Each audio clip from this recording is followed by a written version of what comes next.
সময় লক্ষ্মীপুরের সবুজ ঘাস সব লাল হয়ে গিয়েছিল শহীদের রক্তে। আমরা শহীদ ডাক্তার ফয়েজ আহমদ সহ লক্ষ্মীপুরের সমস্ত শহীদদেরকে গভীর শ্রদ্ধার সাথে স্মরণ করছি। জুলাই যুদ্ধে যারা জীবন বাজি রেখে যারা লড়াই করেছিলেন তাদের সবাইকে আমরা গভীর শ্রদ্ধার সাথে স্মরণ করি। আমরা কথা দিয়েছিলাম আমরা জুলাই যোদ্ধাদেরকে আমাদের অন্তরে জায়গা করে দিব।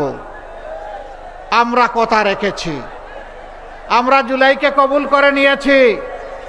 এই জুলাই এসে জনগণকে মুক্তি দিয়েছে। জুলাই এসেছিল বলেই আজকে আমি এখানে দাঁড়িয়েছি। জুলাই হয়েছে বলেই আজকের এই স্টেজ দেখা যাচ্ছে। জুলাই হয়েছে বলেই এই 12 ফেব্রুয়ারি ইলেকশন হতে যাচ্ছে। জুলাইয়ের আগে আমরা রাজনৈতিক দলগুলো বহু চেষ্টা করেছি, জীবন দিয়েছি, আয়নাগরের সঙ্গী হয়েছি, জেলে গিয়েছি, পঙ্গু হয়েছি, ঘর বাড়ি ছাড়া হয়েছি, কিন্তু আমাদের নেতৃত্বে পরিবর্তন আসে নাই।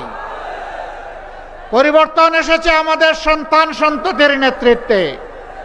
কেউ কেউ আছেন এদেরকে স্বীকার করতে চান না, তাদেরকে বাচ্চা কাচ্চা নাতিপুতা বলেন, তাদেরকে সাবাল বলেন। আমি বড় বিস্মিত, আমি লজ্জিত, যাদের কারণে জেল থেকে মুক্তি, যাদের কারণে অনেকের দেশে ফিরে আসা, যাদের কারণে নির্বাচনের কথা বলা, যাদের কারণে দেশ শাসনের কেউ কেউ কারো কারো স্বপ্ন দেখা, তারা তাদেরকে অস্বীকার করছেন। লজ্জা, লজ্জা, এইটা মেনে নেওয়া যায় না। যে উপকারের উপকার স্বীকার করে না, যে কৃতজ্ঞতা প্রকাশ করে না, সে ভালো মানুষ হতে পারে না।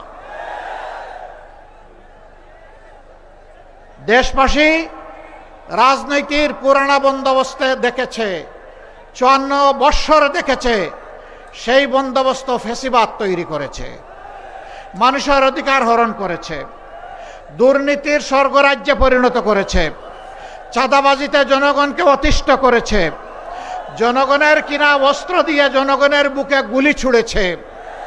সেই রাজনীতি আমার মা বোনকে ইজ্জত হরণ করেছে। ওই রাজনীতি আবার ফিরে আসুক আপনারা চান? ব্যাংক ডাকাতি করে জনগণের টাকা লুট করে বিদেশে পাচার করা হয়েছে। আপনারা সেই বাংলাদেশ আবার চান?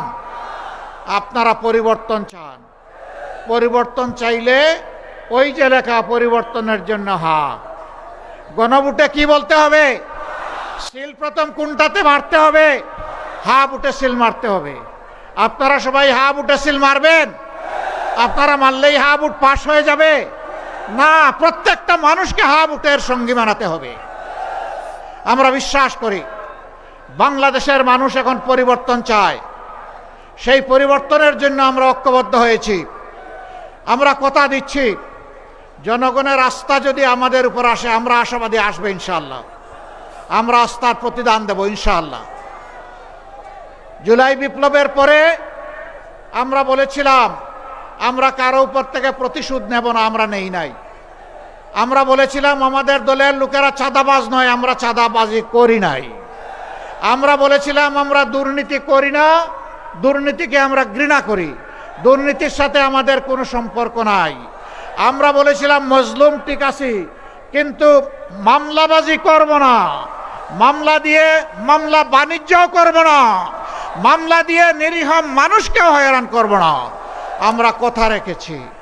আমরা এবার কথা দিচ্ছি জনগণ যদি তাদের পবিত্র মূল্যবান ভোট দিয়ে এই জোটকে, এই ঐক্যকে নির্বাচিত করে, আমরা কথা রাখবো ইনশাআল্লাহ। আমরা কি রাখবো? প্রথমত আমরা জাতিকে আর বিভক্ত হতে দেব না। আমরা পুরানা কাসুন্দি নিয়ে কামড়া কামড়ি করব না। আমরা পিছনের দিকে দৌড়াবো না। আমরা যুবকদের স্বপ্নের অগ্রগামী বাংলাদেশ দেখতে চাই। যুবকরা, আমরা তোমাদের হাতে বেকার ভাতা তুলে দেব না। তোমরা বেকার ভাতা পাওয়ার জন্য কোনো দাবি জানাও নাই। আমরা বেকার ভাতা দিয়ে তোমাদেরকে অপমানিত করতে চাই না। আমরা তোমাদের হাতগুলাকে দক্ষ কারিগরের হাত হিসাবে গড়ে তুলব ইনশাআল্লাহ। প্রত্যেকটি হাতে আমরা ইনশাআল্লাহ মর্যাদার কাজ তুলে দেব। সেদিন প্রতিটি যুবক গর্বের সাথে বলবে, আমি বাংলাদেশ। আমাকে দেখে বুঝে নাও বাংলাদেশ কি জিনিস। আমরা সেই বাংলাদেশটি গড়ে দিতে চাই। আমরা বাংলাদেশের নেতৃত্ব যুবকদের হাতে তুলে দিতে চাই। প্রস্তুত আছো যুবকরা? প্রস্তুত হয়ে যাও।